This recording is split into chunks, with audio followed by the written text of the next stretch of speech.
ആദ്യം പോലീസുകാർ അത് നമ്മുടെ ജംഗ്ഷനിൽ അവിടെ ഇവിടെയൊക്കെ ക്യാമ്പ് ചെയ്തപ്പോൾ ഞങ്ങൾ ചിന്തിച്ചത് ഞങ്ങൾക്ക് പിന്നെ വേറെ ജീവരക്ഷയൊന്നുമില്ല.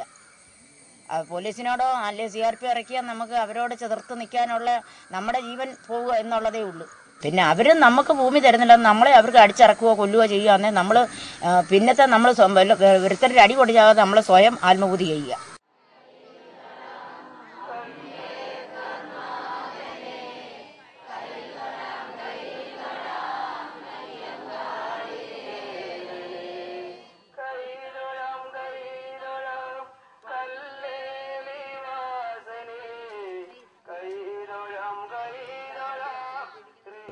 നാലായിരം പോലീസിനെ വെച്ചൊരു ഓപ്പറേഷനാണ് സാറാദ്യം ചോദിച്ചു ഇവിടെ നടത്തിയത്.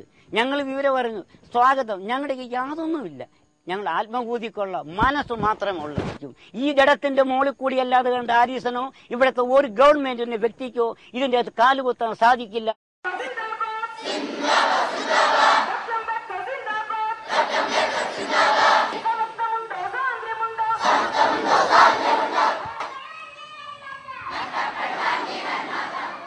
മണ്ണെണ്ണ ഒഴിച്ച് ആത്മബുദ്ധി ചെയ്യും. കാരണം വേറൊരുത്തരുടെ വെടിയുണ്ട കയറി ചാകുന്നതിൽ ഭേദം സ്വയം അവരവരുടെ വർഗത്തിന് വേണ്ടി മരിക്കുകയല്ലേ. അത് ഇന്നായാലും എപ്പോഴും അതിന് തയ്യാറാണ് ഞങ്ങൾ.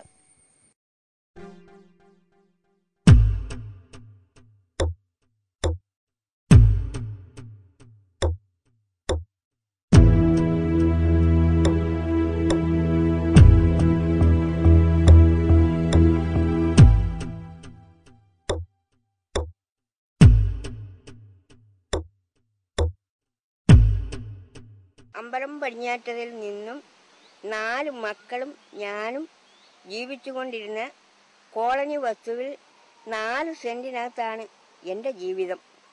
മരിച്ചാൽ കുഴിച്ചിടാൻ മുറ്റമായാലും ഇറായമായാലും അതേ ഉള്ളൂ. സത്യം തന്നെ. ഇത്രയും ബുദ്ധിമുട്ടുകൊണ്ട് ഞങ്ങൾ ചെങ്ങറയിൽ ഈ സമരഭൂമിയിൽ കടന്നു വന്നു. മോളും ഒരു മോക്ക് 2 പെമ്മക്കളുമാണ്. അവരുടെ ജീവിതത്തിന് വേണ്ടിയാണ് ഞാനിവിടെ വന്ന് കിടക്കുന്നത്. ഇപ്പം ഞാൻ ഈ പ്രായമായ എനിക്കൊരു ടച്ചാമ്പയർ എവിടെ നിന്നാലും കഴിയുമല്ല. അപ്പം അവർക്കൊരു കിടക്കാടമില്ല. ഞങ്ങൾ ഉണ്ടായ പറവില്ല, എനിക്ക് കിടക്കാടമില്ലാത്തവളാണ് ഞാൻ.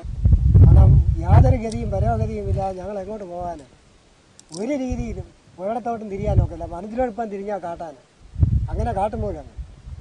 നാട്ടിലോട്ട് ഇറങ്ങിയാൽ അതിലും ഭയങ്കര ക്രൂരത ജനങ്ങൾ. അപ്പോൾ ഞങ്ങളീ വനവാസവുമായിട്ട് ഞങ്ങളിങ്ങനെ കഴിയുന്ന ഞങ്ങൾ എങ്ങോട്ടാണ് പോകേണ്ടത്?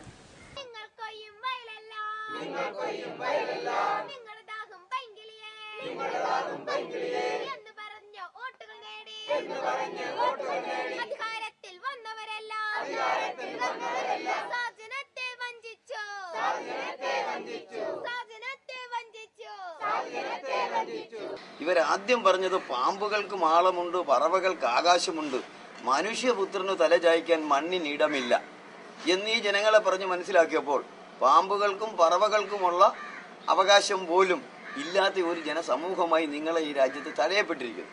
ഇത് ഇല്ലാതായതിന്റെ പ്രധാന കാരണം നിങ്ങൾ സംഘടിതരല്ല. അതുകൊണ്ട് നിങ്ങൾ ഒരു കാര്യം ചെയ്യൂ, ഈ കമ്മ്യൂണിസ്റ്റ് കൊടിക്കീഴിൽ നിങ്ങൾ അണിനിരന്ന് സംഘടിക്കുകയാണെങ്കിൽ നിങ്ങൾക്ക് കൊയ്യും വയലെല്ലാം നിങ്ങൾക്ക് ഞങ്ങളാക്കിത്തരും പൈങ്കിളി എന്നാ പറയുന്നത്. ഞങ്ങളുടെ ഇതുപോലുള്ള ചെറിയ കുടിലുകൾ വന്ന് അവർ അഭയം തേടിയ കാലഘട്ടമുണ്ട്. ഈ കൂലുവേല എടുത്തു കൊണ്ടുവരുന്ന കാപ്പിപ്പൊടിയും തേയില ഞങ്ങൾ കൊടുത്തിട്ട് പറയാമെന്ന് അങ്ങോട്ട് ഒരുക്കരുത്, അത് നമ്മുടെ കൾച്ചറിനെ ബാധിക്കുന്ന വിഷയമാണ്. എങ്കിലും കൊടുത്തിട്ട് പറയില്ല. അങ്ങനെയൊക്കെ ഞങ്ങൾ അവരുടെ ജീവനെ രക്ഷിച്ച വിഭാഗമാണ് ഇവിടുത്തെ പട്ടികവർഗങ്ങൾ. ആ പ്രസ്ഥാനം 1957 അധികാരത്തിൽ വന്നപ്പോഴും ഞങ്ങൾക്കൊക്കെ വളരെ പ്രതീക്ഷ ഉണ്ടായിരുന്നു. നൂറ്റാണ്ടുകളായി അടിമയായി കിടന്ന ഈ ജനസമൂഹത്തിന് അടിമത്തത്തിൽ നിന്ന് ഒരു മോചനം വേണമെന്ന മോഹം പതിറ്റാണ്ടുകളായി, നൂറ്റാണ്ടുകളായി, തലമുറകളായി ഇവരെ ആകർഷിച്ചുകൊണ്ട് ഇവർ ആശിച്ചുകൊണ്ടേയിരുന്നു. ഈ ആശയ്ക്കൊരു പരിഹാരമാണ് കമ്മ്യൂണിസ്റ്റ് പ്രസ്ഥാനമെന്ന നിലയ്ക്കാണ് ഇവരുടെ ഇടയിൽ ഇവർ പ്രവർത്തനം ആരംഭിച്ചു. അതുകൊണ്ട് തന്നെ മറ്റൊരു ലോകത്തും കണ്ടിട്ടില്ലാത്ത വിധം ബാലറ്റിൽ കൂടി തന്നെ കേരളത്തിൽ ഒരു കമ്മ്യൂണിസ്റ്റ് മന്ത്രിസഭ അധികാരത്തിൽ വരാനുണ്ടായ കാരണം ഇവിടുത്തെ കറുത്ത വർഗ്ഗക്കാരന്റെ മണ്ണിനോടുള്ള ആഗ്രഹമാണ്.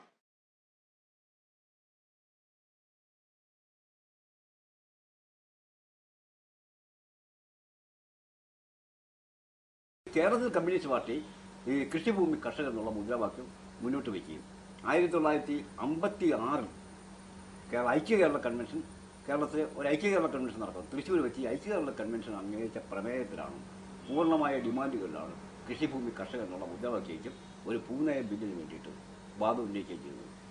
അത് അടിസ്ഥാനമായി സ്ഥാപിക്കുക. അങ്ങനെ 1957 കമ്മ്യൂണിസ്റ്റ് പാർട്ടി അധികാരത്തിൽ വരുന്നു. 57 കമ്മ്യൂണിസ്റ്റ് പാർട്ടി അധികാരിക്കുമ്പോൾ സ്വാഭാവികമായിട്ട് കർഷകരെ നിർവഹിച്ച പ്രശ്നമുണ്ടായിരുന്നു.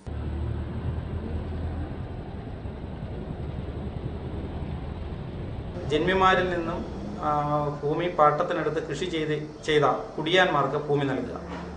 മറ്റൊന്ന്, കർഷക തൊഴിലാളികളായ ദളിതർക്കും മറ്റ് അതുപോലുള്ള അധസ്ഥിത വിഭാഗങ്ങൾക്കും ഭൂമി ലഭ്യമാക്കുക.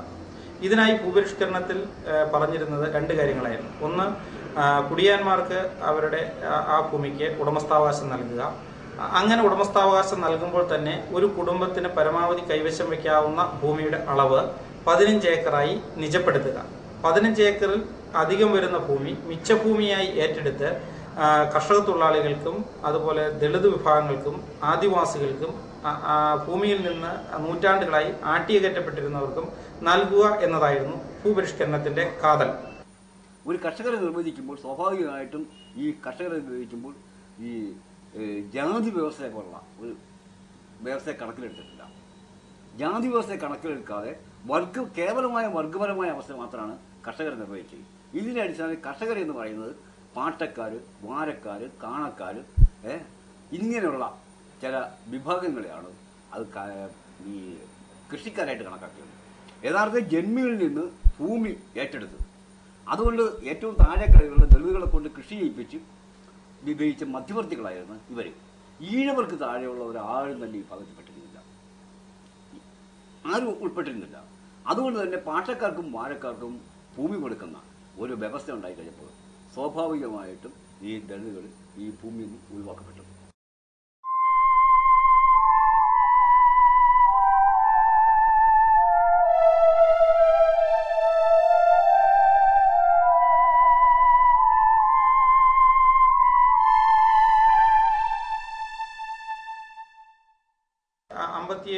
EMS സർക്കാർ കൊണ്ടുവന്ന കേരള ഭൂപരിഷ്കരണ നിയമം, അത് നിയമം പ്രഖ്യാപിച്ചപ്പോൾ തന്നെ അതിനെതിരായിട്ട് ഉയർന്നു വന്ന വിമോചന സമരത്തിന് ശേഷം മാറി മാറി വന്ന സർക്കാരുകൾ ഭൂപരിഷ്കരണ നിയമത്തിൽ നടത്തിയ വെള്ളം ചേർക്കലുകൾ, ജന്മിമാർ കോടതി വഴി നടത്തിയ ഇടപെടലുകൾ വഴി വന്ന മാറ്റങ്ങൾ, ഇതെല്ലാം ഭൂപരിഷ്കരണ നിയമത്തെ അപൂർണമാക്കി. ആ അപൂർണത വലിയൊരു വിഭാഗം ജനങ്ങൾക്ക് ഭൂമി ലഭ്യമാക്കാത്ത സാഹചര്യം സൃഷ്ടിച്ചു. അപ്പം ഭൂപരിഷ്കരണ ബില്ലിൽ നിന്ന് ഇവരുടെ അവകാശം പൂർണ്ണമായിട്ട് ഇല്ലാതായ, അവർ പൂർണ്ണമായിട്ടും പുറന്തള്ളപ്പെട്ട സമയത്താണ് അവർക്ക് കുടിക്കിളപ്പ് എന്നുള്ളതായിരിക്കും, കുടിപാർപ്പ് അവകാശം എന്നുള്ളതായിരിക്കാണ് ഈ ഗ്രാമപ്രദേശങ്ങളിൽ പഞ്ചായത്തുകൾ 10 സെന്റും